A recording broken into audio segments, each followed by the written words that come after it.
And then I just have a couple little tidbits here that I want to finish off with. I think that's all it for my notes after this. So Byram made his debut for Colorado. He was the captain of Team Canada on the World Juniors.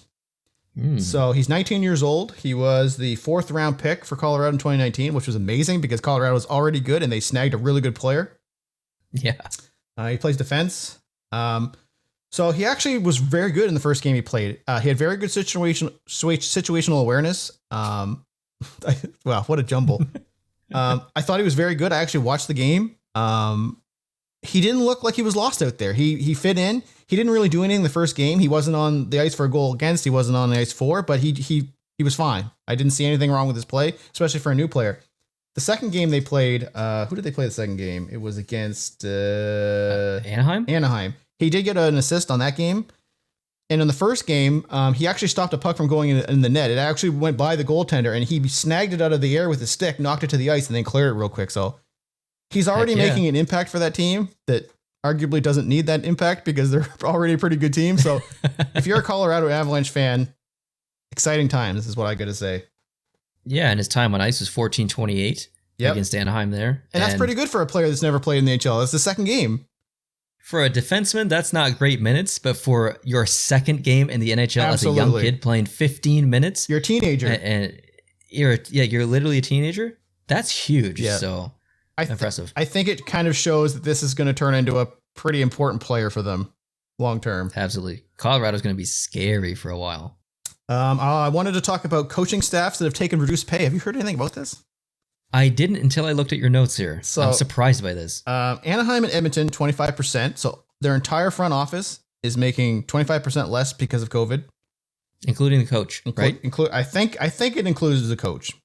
Okay. From what the article said, it was just coaching staffs, which meant like the other people. Okay. Yeah. But it could be everyone. I'm not sure. So Columbus, Detroit, Los Angeles, Minnesota, and Montreal all took a 20% cut. And I mean, when you're paid multiple $1 million, 20% is a lot. I mean, 20% is a lot no matter how much you made. Like say you're the training guy and you make, I don't know, $80,000 a year. I mean, 20%, that's pretty noticeable chunk you're losing there. If I made 20% less than I do now, I would not be able to live where I live.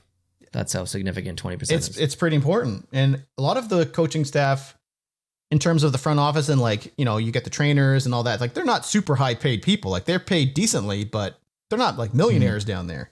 So, I mean, they probably need their money too. Like, but anyway, what I did like, hats off to Montreal, is that Julian and Bergevin were not the target of this.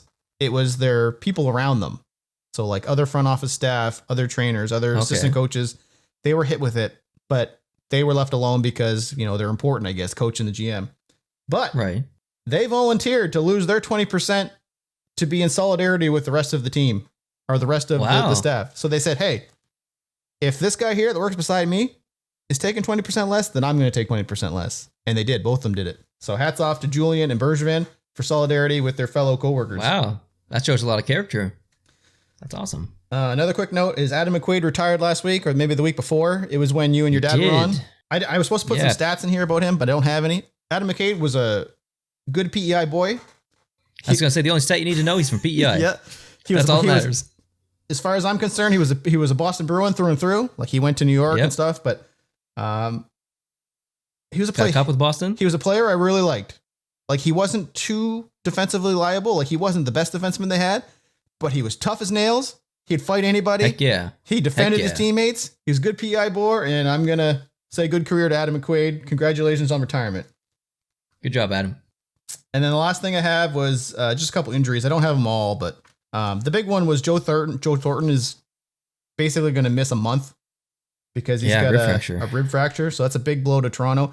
And a lot of people in Toronto seem to be happy with this because they weren't happy with Thornton being on the first line. So now he thinks that actually the coach Keefe is going to put good players on the first line now and actually have a proper first line, which is kind of funny, but they might be good players, but they're not really good players. Yeah. That's a bad impression. I need to work on it. And then it's been a while. Good players, really good players. And then I just had Nate Thompson and Patrick Laine were moved to LTIR as well earlier last week. And that's it for my notes. I just got a couple last things here on yours, I see, though.